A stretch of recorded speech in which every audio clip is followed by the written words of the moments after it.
Hi, I'm Stuart Anderson. I'm founder and CEO of Expert DPO Limited.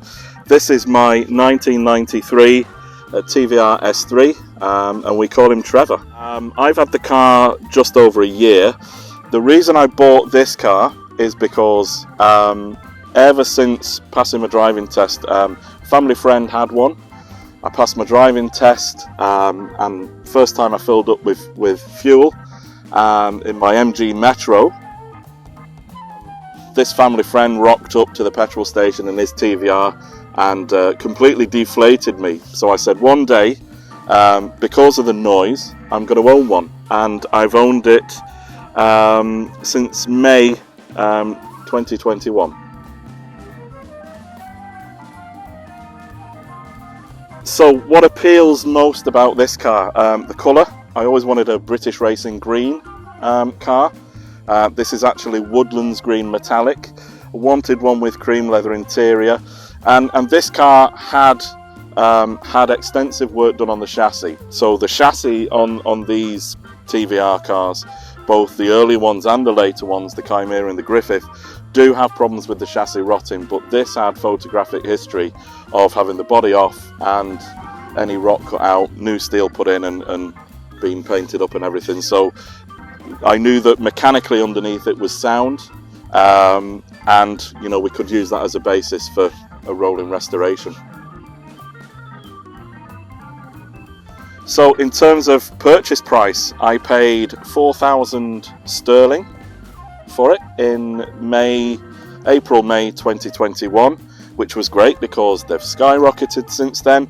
And we've probably, I'm not going to include VRT and all that because it was a lot of money. We did get a little bit back. We did find out through that process that it is a 1992 car. So I've got the cheap tax now, which is great. We've spent probably €3,000 to €4,000 on parts, and we did a big service when we got it. So we did plugs, oil, filters. It's had new tyres, it's had new Gas Pro shocks all round. We bought some really nice alloy rocker covers.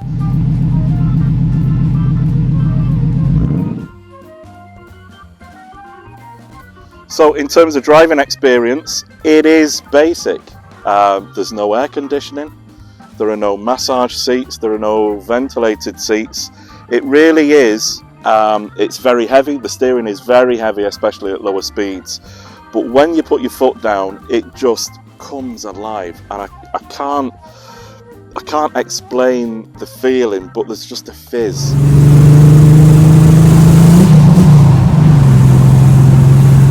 You feel alive, especially when it's a day like this, if it's not too hot with the roof down. It's the noise. The noise is just intoxicating. It smells like an old car, and if people are into old vehicles, they smell of oil and petrol and all that good stuff, and it's just the complete opposite to modern cars, and it's an immersive driving experience. So you know, it's light, it's got a big engine, it's noisy, it's smelly, and you know, if you've driven it for an hour on windy roads, you really know that you've had a workout. It's just fantastic. Things that I don't like. Parts can be difficult to get hold of. They have to come from the UK, so that following Brexit, they're more expensive now.